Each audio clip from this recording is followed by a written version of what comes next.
결국 터질 게 터졌습니다. 오세훈을 향해 던진 이진관 판사의 매서운 폭탄 선언. 모든 진실이 밝혀졌다. 오세훈, 당장 내려와라. 판도를 완전히 뒤집어버린 결정적 실토. 지금 바로 공개합니다. 이진관 재판장이 명태균 씨한테 징역 1년 6월 실형을 선고하고 법정 구속을 했는데 명태균 씨가 나한테 맨날 문자 보내가지고 너 거짓말 그동안에 내가 가만히 놔뒀는데 너 용서하지 않는다. 아 역시 나의 이진관!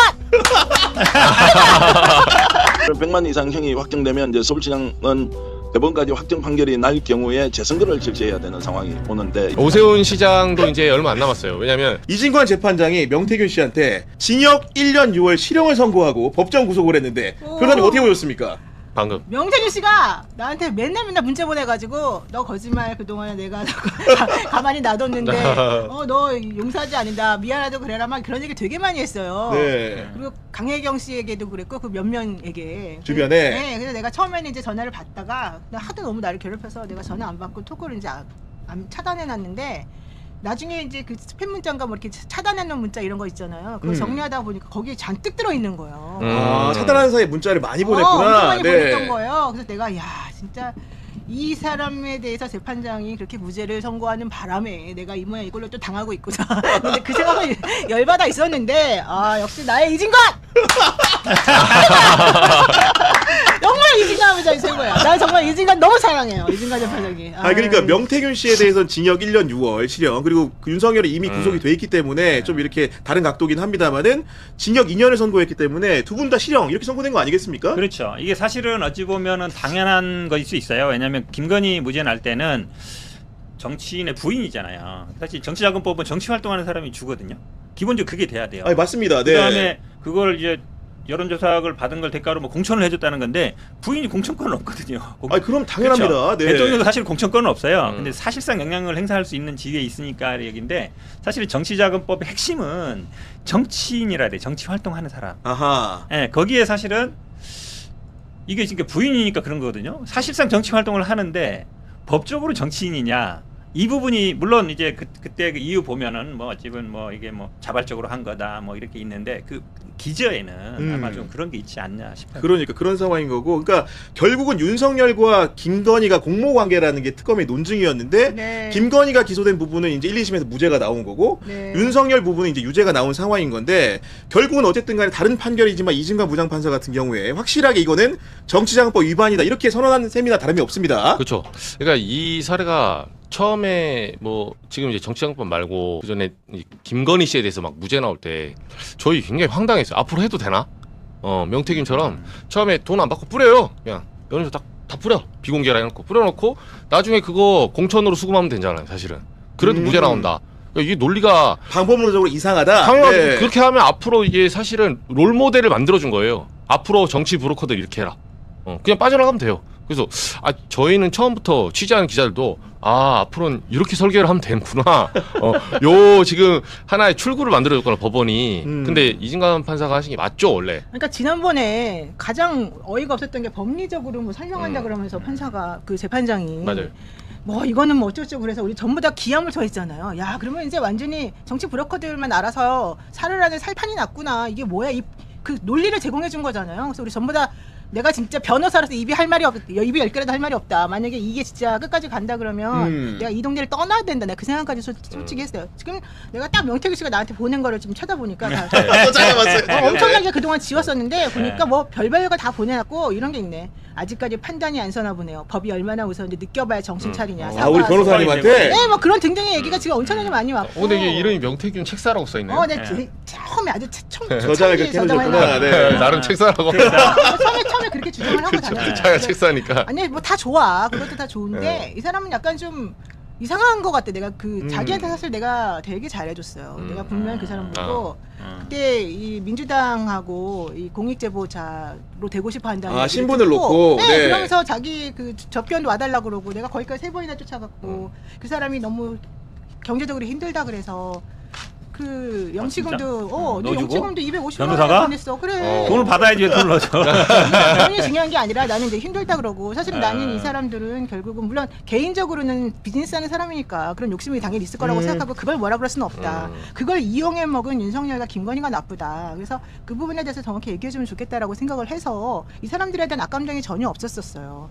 그랬는데 이렇게 나를 괴롭히고 뭐 나만 괴롭힌 게 아니라 수많은 사람들을 괴롭히면서 이제 재판으로 무죄까지 나오고 막 그러니까 그리고 아무 상관없다고 막 윤석열 김건희 재판에서까지 얘기를 해주니까 이 사람이 너무 기가 살아가지고 뭐 자기 말이 다 맞다는 듯이 자기가 하나도 잘못한 게 없다는 듯이 막 이렇게 나오니까 자기가 피해자라고 주장하면서 내가 도대체 이건 내가 이해가 안 간다. 그래서 한번 네. 끝까지 한번 확정 판결 날 때까지 보자. 그랬는데 진짜 이렇게 나왔어요. 그래서 너무 다행이라고 생각했고 지난번에 이진관 재판장 때 그 누구야 강혜경 씨가 증인으로 나간다고 그랬어요. 아, 그랬군요. 왜냐면 네. 그 전에 다른 재판부에 증인으로 나갔을 때는 우인성 부장인가 그 재판부였는데 당신이 전문 증인으로서 여기서 증거 능력이 없으니까 말도 하지 말았고 말을 못하게 했어요. 아, 들은 얘기니까. 네. 그런데 이진관 부장 재판부에서는 그게 들은 얘기가 아니라 본인이 직접 경험한 바를 증언하는 증인이 돼버렸기 때문에 우리가 그때 다시 만나가지고 방송하면서 그 부분에 대해서 정확하게 좀 해줬으면 좋겠다 이랬거든요. 그러니까 지금 보니까 이진관 그 재판 그 판결 결과의 의미는 기본적으로 국민의힘 공천 개입 관련 부분을 유죄로 인정한 부분인 건데 그 부분에 대해서 그 재판이 어떻게 설치를 했냐면은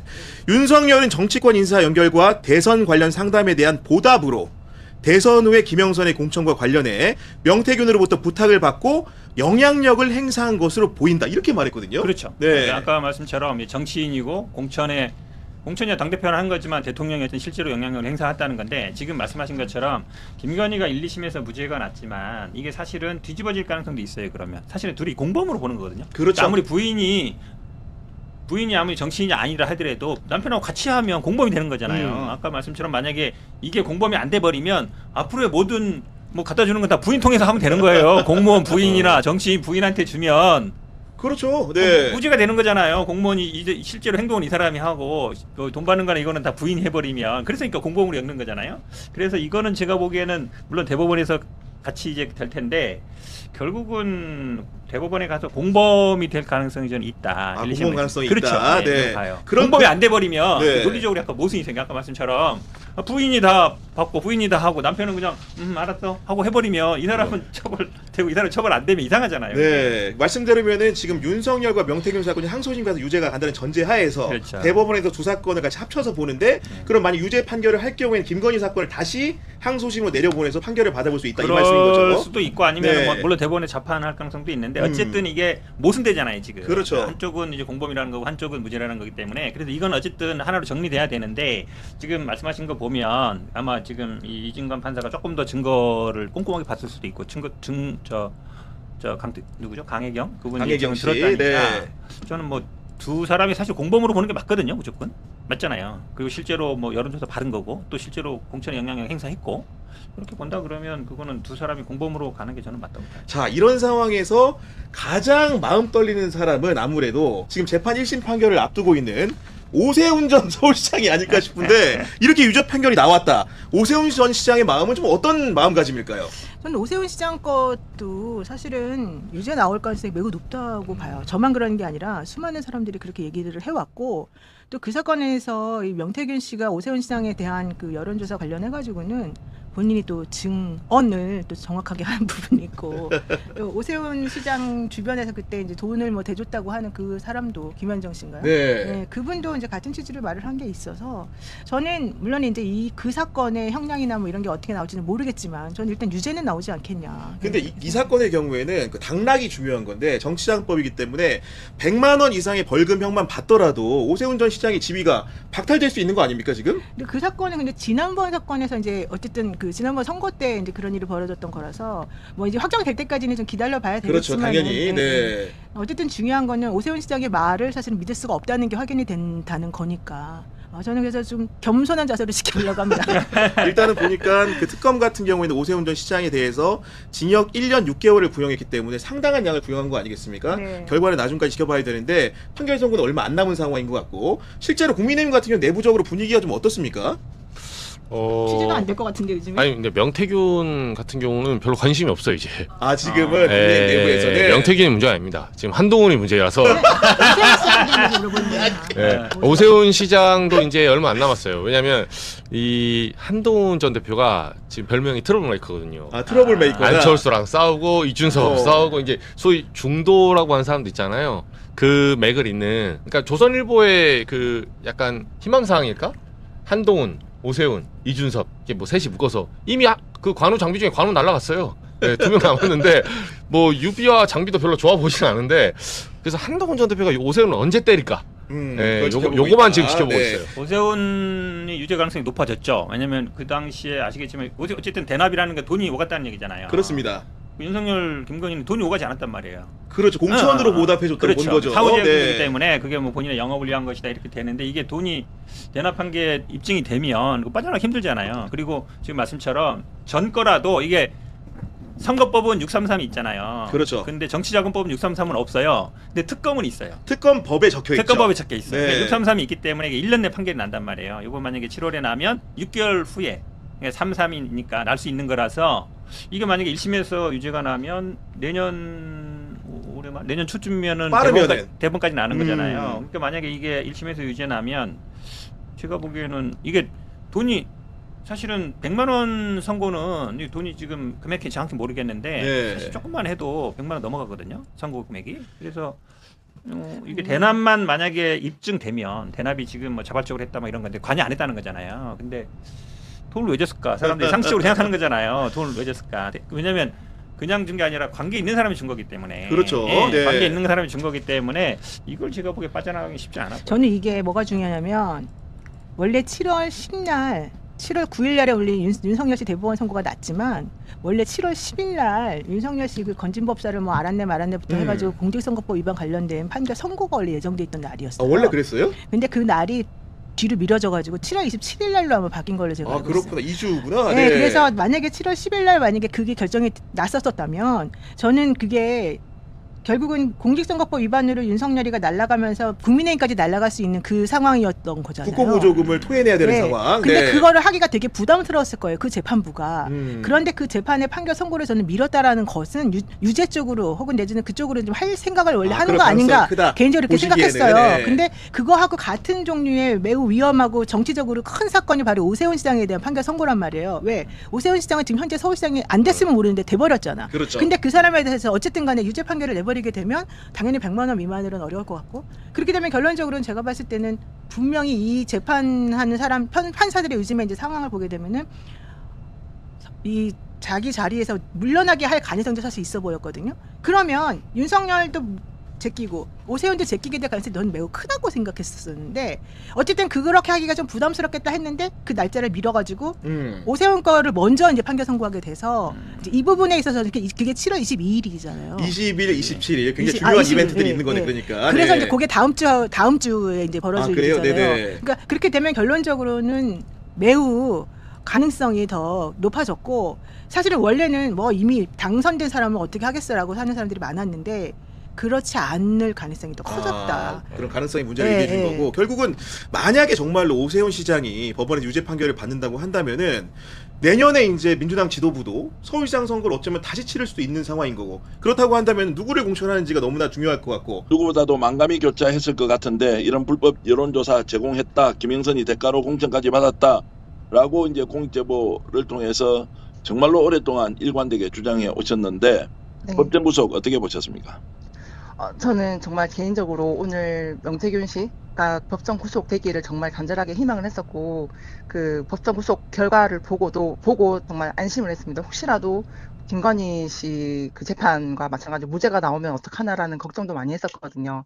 근데 오늘 이제 제가 김영선 씨와 제 재판이 개인적으로 또 있었는데 그 재판하는 시간에 맞물려서 이제 그 1심 선고가 나오면서 재판 중간에 결과를 확인하게 됐고 그 지금 김영선 씨하고 저 재판에서도 김영선 씨가 계속 주장했던 게 본인은 뭐 여론조사 대가로 공천을 받은 사실이 없다.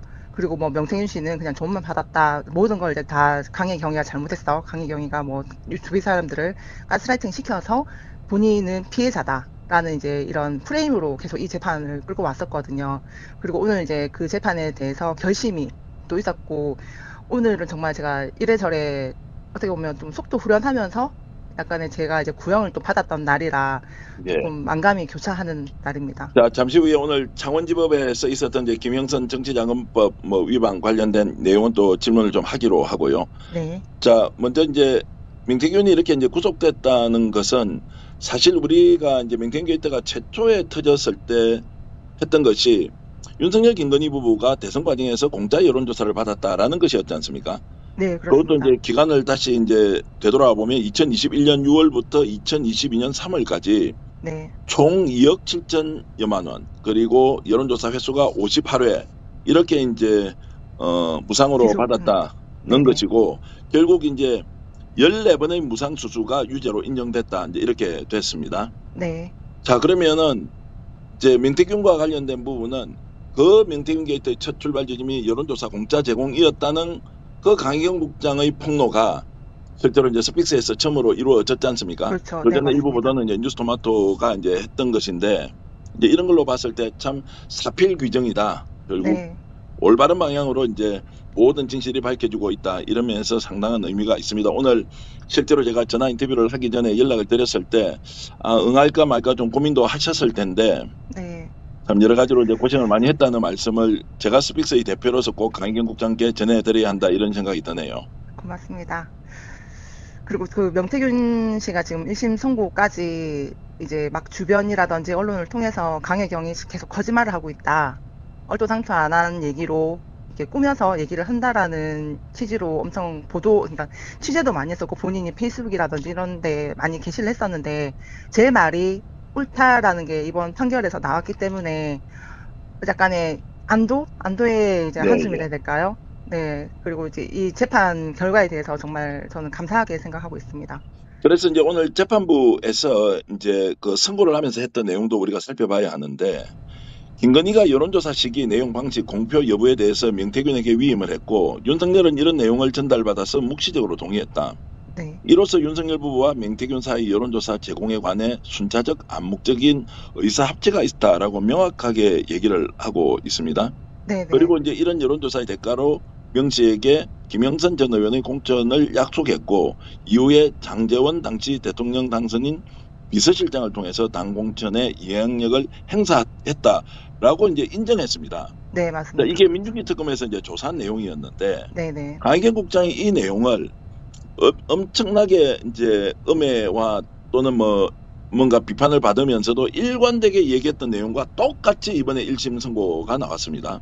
네, 저는 이제 진실되게 있는 그대로 검찰 조사에서도 진술을 해왔었고, 저 김건희 재판에서 무죄가 나왔을 때 조금 이제 당황스럽기도 했지만 조금 한편으로 이해를 했던 게, 김건희 그 재판에 명태균 씨가 피고인으로 들어가 있지 않기 때문에 제가 증언하는 게 다 그 전원으로 판단을 해버려서 증거가 아예 불채택이 돼버렸거든요. 근데 윤석열 씨 재판에 이제 명태균 씨가 피고인으로 이제 들어감으로 인해서 제가 얘기하는 게 전원이 아니라 증언으로 이게 증거로 채택이 되면서 명태균 씨하고 윤석열 씨가 일단 지금 오늘 그 구속이 되는 그 판결이 났는데, 지금 다가오는 16일 날 김건희 씨 그 상고에서도 아마 이 재판과 관련해 가지고 약간 좀 뒤바뀐 결과가 나오지 않을까라고 저는 희망하고 있습니다. 자, 그러면 이제 이 말씀은 좀 부연해서 우리 시청자 여러분께 설명을 드려야 하는데, 강희경 국장 말씀은 이 김건희 사건의 경우에는 김건희가 이제 여론조사 무상 제공으로 재판을 1심과 이제 2심에서 받았단 말이에요. 네네. 그때도 강희경 국장이 똑같이 증언을 했고, 이것을 증거자료 채택을 해달라고 네, 이제 맞습니다. 특검에서도 당연히 이렇게 이제 재판부에다가 제출을 했을 텐데, 네네. 그 당시에는 재판부가 이제 1심 항소심 마찬가지입니다. 자, 윤석열 부부뿐만 아니라 다른 사람에게도 여론조사를 제공했기 때문에 윤석열 부부가 여론조사 비용만큼의 재산상 이익을 얻었다고 볼 수 없어서 혐의가 성립되지 않는다라고 이렇게 이제 1심과 항소심에서 결론을 냈거든요. 네네. 근데 오늘은 명태균과 함께 윤석열이 기소되어서 재판받는 때는 강희경 국장이 똑같은 내용의 증언을 하고 자료를 제출했지 않습니까? 네, 맞습니다. 이것은 증거로 다 채택을 했다. 그래서 네. 유죄로 인정이 되었다라고 이제 이승환 부장판사가 결론을 내렸는데, 네네. 결국 이제 16일입니다.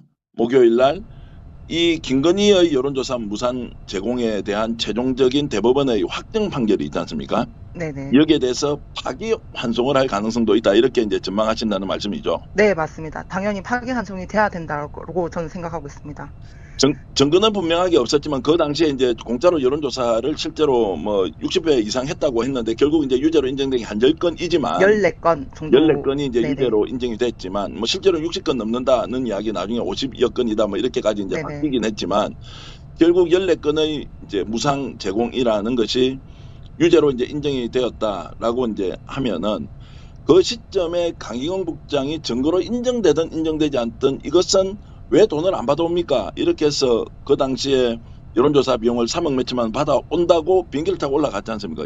네, 맞습니다. 네. 그리고- 비행기표도 제가 직접 끊었고. 그렇죠. 근데 이 돈을 받아오지 않고는 갑자기 사무실 차려서 김영선 선거 준비하라 이렇게 이제 가버렸다는 것이지 않습니까? 네, 맞습니다. 그 또 의창구 보궐선거 자리에 일반 형식적인 총선이 아니라 보궐선거 자리에 가야 된다라고 정확하게 얘기를 했었고, 그 김건희 씨 그 재판에서는 여러 사람한테 제공을 했다 했는데 그 여러 사람이라는 그 명단을 저한테 보여줬을 때 대선과 관련돼 있는 후보가 하나도 없었습니다. 예, 오히려 예. 그 국민의힘의 당대표라든지 그 여의도연구원의 위원장이라든지 김종인 당시 이제 비상대책위원장이었죠. 그분들하고 기타 등등의 사람들이었고 대선 후보가 윤석열 씨밖에 없었습니다. 그러면은 예, 예. 이 사람을 만들기 위해서 주변에 도움을 받기 위해서 자료가 제공됐다라고 제가 분명히 그 증언을 했었는데 전원인지라 제 증언이 이게 증거 채택이 안 됐거든요. 근데 그 지금 윤석열 씨와 명태균 씨 재판에는 똑같이 제가 증언을 했던 부분이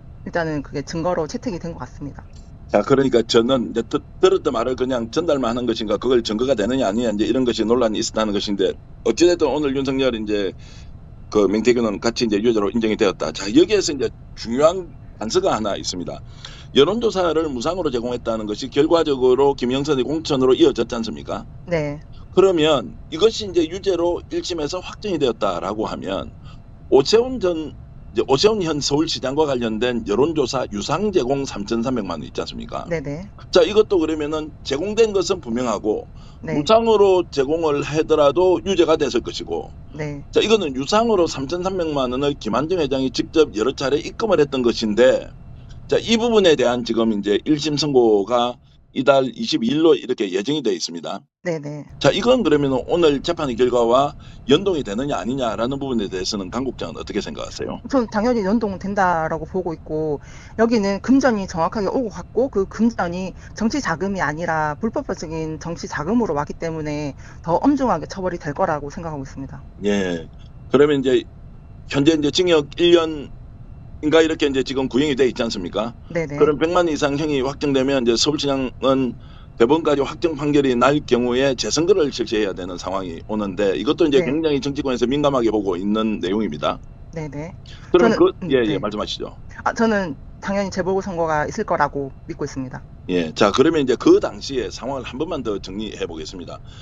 명태균이 강희경 국장을 통해서 일을 시켰고 여론조사 비용은 김한정 회장으로 왔고 네. 이것이 결국에는 서울시장 당시 보궐선거를 위해서 나경원 후보와 경쟁을 하던 사람이 오세훈 시장이었지 않습니까? 네. 여기에서 오세훈 시장을 위해서 여론조사를 했던 것은 확실하죠.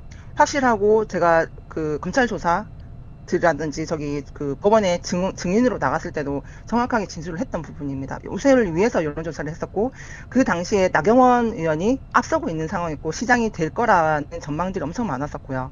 근데 그 판을 엎었던 게 명태균 씨 영향력이었고 그 결과로 오세훈 씨가 서울시장이 됐습니다. 자, 그렇게 본다면 이제 이 내용에 대해서는 명태균이 일관되게 지금 오세훈 시장의 그 여론조사와 그리고 3,400만 원의 이제 여론조사 비용을 받았던 것에 대해서는 본인이 부인하지 않고 계속 확실하게 오세훈으로부터 돈을 받은 것이다. 김한정 회장을 통해서. 네. 네. 요거는 지금 일관되게 또 명태균 씨가 유지하고 있지 않습니까? 네, 명태균 씨가 그 부분만큼은 인정을 하더라고요. 그 이유가 제가 봤을 때는 오세훈 시장이 지금 명태균 씨를, 그러니까 명태균 씨 포함 저까지 사기꾼 집단이라 하면서 계속 이제 이런저런한 얘기를 이제 취재진들한테 얘기를 하다 보니 본인은 약간 발끈해서 계속 네. 공격을 하고 있는 것 같거든요. 자, 그렇게 보면 이제 결국 오세훈 시장과 관련된 이 여론조사 유상 제공과 관련된 부분도 유죄 판결이 나올 가능성이 이제 높아졌다라고 보면서 상황을 좀 계속 지켜보겠습니다. 네. 안 그래도 이 질문을 좀 드리고 싶은데요. 오늘 뭐 식당에 가셨는데 식당에 계신 그 아주머니가 강국장을 보고 눈물을 흘렸다고 하는데 그게 어떤 내용입니까? 오늘 그 재판 끝나고 이제 가족들이랑 집 근처에 이제 식당에 갔었는데 일하시는 분이 계속 저를 이제 쳐다보면서 다가오시면서 혹시 강혜경 씨가 맞나? 라고 얘기를 하시더라고요. 그래서 네, 맞습니다 했더니 갑자기 이제 우시면서 내가 그 유튜브에 나올 때마다 댓글을 계속 달았다. 힘내시라 정말 마음고생 많이 하신 것 같은데 엄청 응원을 많이 했다 하시면서 오늘 명태균 구속됐어요 하시면서 막 우시는 거예요. 네. 그러면서 그동안 마음고생 많았다 하시면서 힘내라 끝까지 응원을 해주시더라고요. 자, 정말 그 감사했습니다. 식당이 경남 김해에 있는 식당이죠. 네, 김해 진영에 있습니다. 예. 그리고 오늘 이제 그 창원지법에서 있었던 재판은 어떤 것이었습니까? 좀 소개를 해 주실까요? 일단 사건이 두 가지가 지금 현재 병합이 돼서 진행이 오늘 결심이 됐고, 하나는 제가 이제 회계 책임자로서 이제 뭐 회계를 잘못 처리했던 부분에 관련해서 이제 정치자금법 위반이 한 건이고, 하나는 이제 정책개발비 관련해서 이제 편취를 했다라는 취지로 이제 기소가 돼서 사기 혐의로 해서 이제 두 건이 저는 이제 진행이 됐었고, 김영선 씨 관련해서는 저하고 같이 이제 포함된 건이라 두 건, 그리고 이제 뭐 동생들이 국가산단 후보지 땅을 매입을 했다 해서 이제 김영선 씨 그 건과 한 건 하고, 변호사법 위반해서 김영선 씨는 총 4건 관련해서 이제 오늘 재판이 마무리가 되고 결심이 있었습니다. 자, 결심이 있었으면 이제 오늘 검찰 구형이 있었을 텐데 구형 내용은 어떻게 됩니까? 일단 먼저 저는 정치자금법 위반으로 해서 일단 6개월, 징역 6개월 구형됐고, 그 사기 정책개발비 편취 관련해서 사기로 1년 구형이 돼서 총 1년 6개월이고, 김영선 씨 같은 경우는 복합적이라 일단 다 통틀어서 말씀드리면은 총 3년 6개월에 벌금 100만 원에 추징금 4,050만 원 이렇게 구형이 됐습니다. 근데 검찰이 구형을 할 때 일단 저 관련해서는 일단 뭐 회계 책임자로서 일단 책무를 다하지 않았다라는 게 인정이 되고, 개인적으로 이익을 취한 게 확인이 안 된다 하지만 회계 책임자로서의 일단 직무를 다하지 않은 거에 대해서 이제 6개월이라고 이제 말씀을 하시더라고요. 근데 이제 그 구형을 말씀하실 때 한편으로 좀 감사했던 게 명태균 씨나 김영선 씨는 계속 저를 횡령 사기범으로 계속 몰아갔거든요. 네, 그걸로 해서 지금 경찰청에 고소 고발 한 건도 엄청 많습니다. 근데 검찰에서 제가 개인적으로 편취나 이익을 취한 게 없다라고 말씀을 해주신 거에 대해서도 정말 저는 감사하게 생각하거든요. 예. 자, 그런 부분은 이제 검찰 수사 과정에서도 이제 억울함이 이제 상당 부분 이제 좀 이렇게 이제 해소가 되었다 이렇게 네. 이제 볼 수도 있지만, 결국에 이제 개인적으로 취한 바가 아니고 이제 회계 책임자로서 뭐 법적 뭐 규정을 좀 준수하지 않았다. 네. 그리고 이제 실제로 뭐 연구비 같은 것을 이제 일반적으로 그렇게 다 하고 있는데, 그럼에도 불구하고 개인이 돈을 가져가지 않았다고 맞습니다. 하지만 그 네. 절차상 문제가 있는 거 아니냐라고 네, 하면서 이제 사실 공익 제보를 할 때도 이런 부분에 대해서 본인이 감내하고 법적으로 책임질 일이 있으면 책임지겠다라고 해왔지 않습니까? 네, 맞습니다. 최후 진술에서도 제가 잘못했던 부분들 제가 처벌 달게 받겠다라고 말씀을 드렸습니다. 일관되게 진술할 때, 증언할 때도 마찬가지로 제가 잘못했던 부분들에 대해서는 저는 처벌 받겠다라고 계속 말씀을 드리고 있는 상황이고요. 아이고, 참 그래도 이제 또 6개월 1년 구형받았다고 하니까 마음이 아프기도 합니다. 결국 김영선 명태균 때문에 이제 벌어진 일인데, 결국 이제 책임에서 완전히 면탈하도록 법원에서 최종적으로 재판부에서 또 판결을 할 때 선처 요인이 공익 제보자로서 분명히 있다라고 이제 본다면, 결국 사법부에서도 이제 강희경 국장이 그런 좀 바른 마음을 이해해주고 그때 또 판결에 반영을 해줬으면 좋겠다 이렇게 이제 생각이 듭니다. 감사합니다. 강 국장님, 그리고 요즘 뭐 여러 가지 이제 뭐 생활이 어려워서 슈퍼에서 일을 하고 계신다 그러는데, 캐셔로 지금 요즘 뭐 이렇게 경제활동을 하고 계신다고요? 네, 그 동네 식자재 마트에서 예. 야간부에 이제 일을 하고 있는데 다들 많이들 알아보시더라고요. 저 그래요? 정말 깜짝 놀랐습니다. 네. 이제 막 대면에서 욕을 하시는 분은 없지만 TV에 나왔던 사람 맞지 하고 째려보고 가시는 분은 또 몇 분 계셨어요. 근데 그러고 거의 예. 대부분들이 힘내시라, 응원한다. 근데 왜 여기서 이렇게 고생하시냐라고 막 얘기하시는 분도 계시고요. 근데 최저시급 응원해주신 받고 분 일을 하고 많습니다. 계신 거죠? 네? 최저시급 네네. 받고 일을 하고 계신데, 네, 맞습니다. 원래 강희경 국장이 기자 출신 아닌가요? 그쵸. 기자의 편집국장. 그러니까 네, 시사경남 편집국장을 하다가 이제 네. 여론조사 회사로 이제 명태균 의원과 함께 이제 그 여론조사 회사를 이제 함께 운영을 했고 이런데, 네, 맞습니다. 다시 기자로 돌아가야 될 것 같은데, 아유, 하고 싶습니다. 예, 알겠습니다. 이제 이런 내용 시청자 여러분께 전하면서 저희들이 좀 그 여러분들이 강인경 국장을 좀 돕겠다 이렇게 마음을 먹고 계신다면 저희들이 계좌번호는 공개를 할 테니까 여러분들 좀 강인경 국장 어려운 환경에서도 정의를 계속 지키고 또 진실을 밝히기 위해서 이런 노력을 하고 또 본인이 잘못된 것은 감내하면서 이렇게 이제 명태균 게이트를 이제 마무리하고 있는 상황입니다. 여러분 보시다시피 사법부도 이제 제자리를 찾아가는 느낌, 이진관 부장판사가 보여줬던 그 정의로운 재판 결과가 널리 지금 확산되고 있는 것, 내란 세력에 대한 준엄한 법적 심판 그리고 국민의 심판이 이어지고 있는 상황에서 이런 모든 상황들이 잘 마무리되길 바라겠습니다. 바쁘신데 이렇게 강인경 국장 전화 연결해 주셔서 고맙습니다. 스픽스 시청자 여러분들께도 감사히 말씀드리면서 오늘 인터뷰 마치겠습니다. 안녕히 계십시오. 고맙습니다. 크게 이제 그 이 광화문 광장 문제 관련해서 제가 세 가지로 한 2년 전서부터 계속 문제 제기를 해왔었는데요. 네. 첫 번째가 사업 진행 절차에 대한 전반적인 부분입니다. 이 첫 번째로 봤을 때 원래 감사의 정원으로 정해지기 전에 원래는 초대형 개항대를 설치하겠다 맞아요. 이렇게 얘기를 했었거든요. 예. 근데 이제 여론의 문매를 맞자 이게 오세훈이 2, 3개월 만에 바꿔서 진행을 한 것이 지금의 이제 밭들어총 조형물입니다. 맞습니다. 근데 이거에다가 사실 그 밑에 지하 공간에 미디어홀을 또 만들겠다고 하고 그 옆에 감사의 공간 정원을 만들겠다고 하면서 이게 730억까지 불어나게 됩니다. 와. 계획 예, 예산이 그래서 늘어나. 지금 이 밭들어총 조형물이 206억으로 알려져 있는데요. 네. 그 전체 프로젝트는 730억짜리 부지가 돼요. 와. 이거를 갖다가 사실 서울시 내부에서도 투자심사위원들이 문제 제기를 세게 했습니다.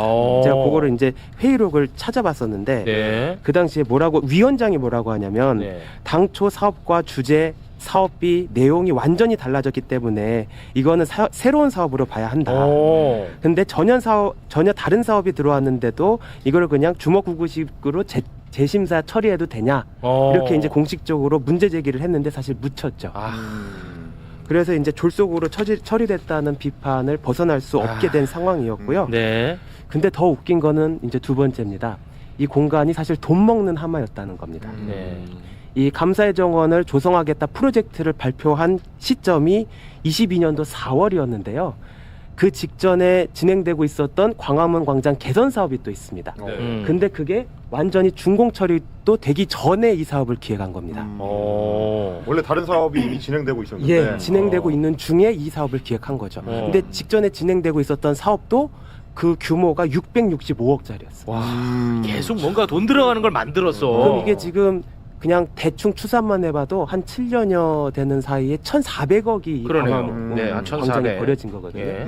계속 그냥 돌만 바꾸고 뭔가 굉장한 지금 업자의 결탁이 있다고 해도 과언이 아닌 것처럼 네. 그 의혹들이 부풀어지는데 네. 그 가운데 이제 지적된 것이 바로 이 그 조형물, 돌기둥 조형물의 통일도 관련된 그 업체가 선정됐다는 것입니다. 통일교 관련된 업체라는 건 무슨 말이에요? 통일교 관련이라는 게 무슨 말이에요? 통일교가 대주주로 있는 업체가 어. 이 돌기둥 조형물 사업에 낙찰을 받게 되는데요. 10억을 더 부르는 업체죠. 그렇죠. 와, 그래요? 뭐야 이거 도대체? 근데 이 형태가 긴급 입찰로 진행됐다. 긴급 입찰로. 하루 아침에 주먹구구식으로. 하루 아침에. 네. 이게 잘 아시겠지만 그 이 긴급 입찰은 굉장히 한시적으로 또 한정적으로 진행되는 경우가 대부분인데 이 지방계약법 시행령에 따르면 긴급한 재해 예방, 복구 이럴 때만 할 수 있는 거거든요. 여기에 해당되지 않네. 그럼요. 예. 시급성과도 거리가 멀고 네. 이게 또 재해와 관련된 얘기 전혀 아니다 보니까 뭐 배수 시설이 아니잖아요. 이게. 그럼요. 이제 그럼에도 불구하고 이거를 그 주먹구구식으로 갑자기 졸속으로 처리를 하면서 문제가 일단 지적이 됐습니다. 네. 근데 뚜껑을 까고 열어보니까 그 업체 자체가 이게 공개를 해도 되나요? 일신석재. 일신석재라고 하는 업체가 낙찰을 받아서 진행을 하게 된 것이죠. 돌기둥이니까 그게 석재 회사가 들어. 예, 그렇습니다. 근데 헬마 하나만 한 얘기 하지 마. 아, 시끄러 죽겠네. 오랜만에 들어가지고. 하나만 얘기하고 앉았어. 한 번씩 잡혀줘야 돼요 이게. 돌기둥이니까 석재. 아니 그럼 뭐 일신 목재겠냐? 야 이거 하나만 한 얘기를 해. 아니 또 방송을 하다 보면 옆에서 장단 맞추는 것도 중요해. 일신 목재는 아니잖아. 아니 이거 하라고 다 부른 거 아니에요? 자, 이 지금 중요한 얘기잖아. 아, 네네 들어보죠. 예. 완전 주먹구구식으로 네. 이루어졌고. 그렇죠. 그 선정된 업체도 이상하잖아 지금. 그렇지. 일신석재. 저 계속 말씀해 주죠. 예. 감사합니다. 그래서 이게 뭐 잘 아시다시피 그 입찰 금액 차이가 한 15억 정도가 났고요. 와. 일신석재의 경우에는 39억 6천 그리고 B 업체가 29억 9천에 그 입찰을 진짜 했었는데 15 차이야. 예, 39억이 낙찰이 된 것이죠. 와. 39억. 네, 네. 근데 이제 더 웃긴 거는 뭐냐면 이게 이제 23개 돌기둥이지 않습니까? 네. 그래서 하나는 대한민국이라고 하고 네. 나머지 22개 국가에서 사실 처음에 석재를 들여오는 걸 목표로 맞아, 했었습니다. 각국마다. 각국마다. 예. 근데 그때 사절단의 반응이 예. 첫 번째 이 돌기둥이 6.25m거든요. 커서 못한다. 다 거절했어. 두 번째 사업이 너무 촉박하다. 세 번째 그 행정 절차가 그 각국 내부에서 오래 걸린다. 네. 이런 이유로 다 마다를 했었습니다. 그렇습니다. 그래서 이제 다 들여오기로 한 그 국가에서 사실 거절을 당하고 그 일신석재가 다 그 돈을 쌓게 되면서 이 돈이 더 추가적으로 들어가게 된 거고요. 지금 그래서 그 좀 자구책으로 생각한 방안이 그 23개 돌기둥 중에 각각의 돌기둥 돌기둥을 한 10조각을 또 내서 12조각에 한 조각만 갖다 주더라도 그거를 기증한 걸로 본 겁니다. 근데 그것마저도 지금 몇 개국 안 되죠? 22개국 중에 7개국이 한 그것도 거고요. 7개국. 예. 3 3개국이 앞으로 하겠다라고 하는 의향 정도 비춰준 그런 상황입니다. 그러니까 이게 도대체 이게 감사의 정원이 그 6.25 참전국에게 감사한 건지 업자들한테 감사한 건지 업자들 모르는 감사해요. 사람이 좋잖아. 너무 그런 좋네. 상황인 거죠. 좋네요. 예. 근데 이게 오세훈 서울시장의 행정이 다 이게 돈과 관련돼 가지고 맞습니다. 논란이 있어요. 자, 보세요. 맞아. 이전에 논란됐던 거 한강버스잖아요. 예, 예. 우리 의원님이니까 더 잘 아시겠지만 네. 한강버스를 제작한 업체가 3군데거든요. 그 중에 한 군데는 신생업체예요. 네. 근데 다른 원래 기존의 배를 제작하던 그 업체들은 한 척당 26억 정도 하거든요. 예. 신생업체가 37억이에요. 맞습니다. 이것도 비싸요. 이게 문제가 있네. 그러니까 야 이거 왜 이렇게 비싸? 그러니까 나머지 2군데보다 신생업체 더 비싼 곳이 납기를 빨리 해준다고 해서 이렇게 했는데 늦었잖아. 늦었어. 그래서 결과적으로 사업비도 542억에서 1,500대로 맞습니다. 늘어났어. 와. 그리고 더 중요한 거는 이거는 국민의힘 패널들도 정권에서 지적하면은 잭소리 못하는 거 있어요. 네. 야 감사의 종원이 그럼 6.25 참전 용사들을 기리는 거잖아. 네. 그럼 당연히 숙연해야 되지 않습니까? 네. 경건한 마음으로. 예. 서울광장이 그렇게 시끄럽잖아요 지금. 네네네. 근데 거기서 어떻게 숙연한 마음으로 그걸 기릴 수가 있습니까? 그냥 전쟁 기념관으로 갖다 놔라 맞습니다. 하면 못해요. 근데 그 전쟁 있다니까, 기념관 지금? 갖다 놓으라는 말도 많이 했는데 우리가 네. 보니까 있어. 그럼 이제 어떻게 해야 돼? 이 골치 아프네 그러니까 이거. 이게 사실 이제 강성필 부대변인 말씀이 굉장히 이제 본질적인 문제인데 의원님은 이제 사업 입찰과 관련된 네. 문제 제기를 해주셨잖아요. 근데 비평적으로 보면 왜 자꾸 저렇게 광화문에 뭘 하려고 할까? 그렇지. 이거를 봐야 됩니다. 아까 뭐 다른 사업도 이미 추진되고 있는 게 많고 자꾸 이제 뭘 파헤치고 뭘 새로 설치하고 뭐 이런 거 하잖아요. 근데 이게 극우 진영에서 광화문 광장을 바라보는 시선에서 봐야 돼요. 그러니까 저 시설문 자체는 애초에 우리 같은 사람들 보라고 만든 게 아니에요. 그렇지. 그게 아니라 극우 지지자들이 봤을 때 얼마나 기꺼우냐 그 포인트거든요. 네. 근데 왜 그러냐면 저걸 세워놓으면은 광화문 광장이 망가집니다. 그게 목적이에요. 애초에 본질적인 목적은 그 포인트에 가 있는 거거든요. 광화문 광장을 극우 지지자들이나 극우 유튜버들이 얼마나 싫어하냐면 사실은 저 없애고 싶어요. 광화문 광장 자체가 그러니까 민주화의 상징이고 집회와 시위와 자유를 상징하고 거기에 이제 민주주의를 이제 찬성하는 지지자들이 늘상 모이는 공간이니까 네. 그 상징을 망가뜨리고 싶어합니다. 그렇지. 그러니까 세종대왕이나 이순신 장군처럼 우리 민족 전체를 대표하는 사람이 있는 거 싫어해요. 실제로 왜 조선왕조는 망한 왕조인데 거기다가 그런 걸 세워놓냐. 차라리 뭐 박정희나 뭐 이런 산업화의 상징을 세워놔야 되는 거 아니냐라는 얘기를 꾸준히 했었고 그걸 망가뜨리려고 극우적인 시설물을 집어넣는 게 일종의 어떤 그 궁극적 목적이다. 그렇게 보면은 이 사업이 왜 이렇게 자꾸 연속적으로 시도가 되는지 알 수 있는 거죠. 그 정도도 내가 볼 때는 굉장히 선회한 거야. 그 정도도. 그렇죠. 이 돈의 관점으로 볼 필요가 나는 있다. 저는 그렇게 봅니다. 우리 의원님도 그 관점으로 좀 보고 계시는 것 같은데 예. 요거를 좀 깊이 있게 좀 파야 될 것 같아요. 그럼요. 그래서 예. 이제 그 향후에 사실 이거는 감사 청구감이지 않냐 그렇습니다. 이런 얘기들을 예. 의원들 사이에서 하고 있고요. 네. 이제 시장이 좀 바뀌게 되면 좀 더 심도 있게, 네. 밀도 있게 좀 한번 파헤쳐볼 그런 그렇습니다. 생각이 있습니다. 근데 이런 자를 계속 서울시에 앉혀놓으면 이런 돈은 계속 나갈 겁니다. 그러니까.